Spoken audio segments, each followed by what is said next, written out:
IPL 2026 సీజన్లో తనకి సలహా ఇచ్చిన గురువుని శిష్యుడు బోల్తా కొట్టించాడు. గురువు ఎవరో కాదు, విరాట్ కోహ్లీ.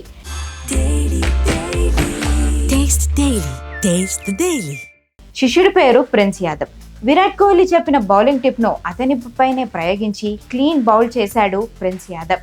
బెంగళూరు, లక్నో మధ్య జరిగిన మ్యాచ్లో ఈ సంఘటన చోటు చేసుకుంది. ఈ మ్యాచ్లో హైలైట్ ఏదైనా ఉందంటే అది విరాట్ కోహ్లీ వికెటే. 140.4 కిలోమీటర్ల స్పీడ్తో ప్రిన్స్ యాదవ్ వేసిన అద్భుతమైన అవుట్ స్వింగర్కు కోహ్లీ క్లీన్ బౌల్డ్ అయ్యాడు. మ్యాచ్ తర్వాత ప్రిన్స్ యాదవ్ ఈ విషయాన్ని పంచుకున్నాడు.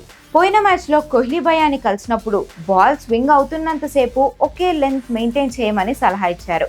అదే ఫార్ములాను ఈరోజు తనపై వాడి తన వికెటే తీశానంటూ ప్రిన్స్ యాదవ్ చెప్పుకొచ్చాడు.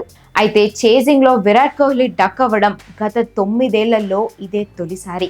తనను అవుట్ చేసిన విధానానికి కోహ్లీ కూడా షాక్ అయ్యాడు. గేమ్ అయిపోయిన తర్వాత ప్రిన్స్ యాదవ్ను కలిసి తన బౌలింగ్ గురించి మాట్లాడుతూ అతన్ని ప్రశంసించాడు.